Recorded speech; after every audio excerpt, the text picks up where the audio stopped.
अस्सलाम वालेकुम फ्रेंड्स, कैसे हैं आप? आई होप आप बिल्कुल खैरियत से होंगे। अच्छा तो फ्रेंड्स, आज जो रिश्ता है माशाल्लाह से बहुत ही प्यारा सा है, जिसकी डिटेल्स जो है मैं आपको दूंगी।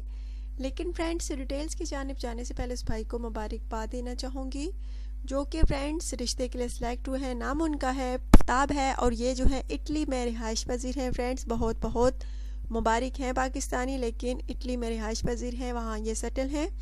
बहुत बहुत मुबारक। जिस लड़की के लिए इन्होंने कमेंट्स किया था उस लड़की ने भी इनको पसंद किया है। हमारी पूरी टीम की तरफ से इनको रिश्ते की सिलेक्शन की बहुत मुबारक। अच्छा तो फ्रेंड्स, आज का रिश्ता जो है वो आप नोट फरमा लीजिए। लड़की का नाम फ्रेंड्स सबा है, एज इसकी 39 ईयर्स ओल्ड है, तलाक याफ्ता है, 5 है, खूबसूरत है।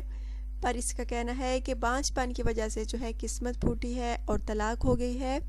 अब ये लड़की जो है फ्रेंड्स दोबारा शादी करना चाहती है। माशाल्लाह से बहुत ही खूबसूरत सी है, गंदमी रंगत है। 2 भाई हैं इसके जिनकी शादी हो गई है फ्रेंड्स। एक बहन है ये, एक और बहन है इसकी। 2 बहनें हैं। एक बहन की शादी हो चुकी है, वो माशाल्लाह से अपने घर में बहुत खुश है। लेकिन फ्रेंड्स, इस लड़की के जो है नसीब अच्छे नहीं निकले। बेचारी बांझ भी है और शोहर ने जो है तलाक दे दी है।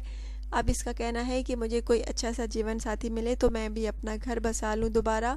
फ्रेंड्स, अगर आप में से कोई पहली शादी करना चाहता है या दूसरी तो रब्ता कर सकता है। माशाल्लाह से बहुत प्यारी सी है, पढ़ी लिखी है और बहुत अच्छी कुक है और एक प्राइवेट स्कूल में टीचिंग करती है। फ्रेंड्स, इसका कहना है कि मेरे शोहर ने, जो साबका शोहर था, उसने भी दूसरी शादी कर ली है। मैं भी करके उसको दिखाऊंगी कि मेरे लिए भी रिश्तों की कमी नहीं है। इंशाल्लाह ताला मुझे उम्मीद है कि मुझे अच्छे से अच्छा रिश्ता मिलेगा, बल्कि उससे अच्छा रिश्ता मिलेगा। साबका शोहर से मुझे अब जो शोहर मिलेगा इंशाल्लाह ताला बहुत अच्छा मिलेगा। फ्रेंड्स, अगर आप में से कोई इस लड़की से शादी का ख्वाहिशमंद है तो प्लीज़ जल्द अज जल्द रब्ता कीजिए। इसको अच्छे से अच्छे रिश्ते की तलाश है। अपना ढेर सारा ख्याल रखिएगा, दुआ में याद रखिएगा। चैनल को जो है सब्सक्राइब करना हरगिज़ ना भूलेगा। प्लीज़ वीडियो को लाइक और शेयर भी किया करें। Take care.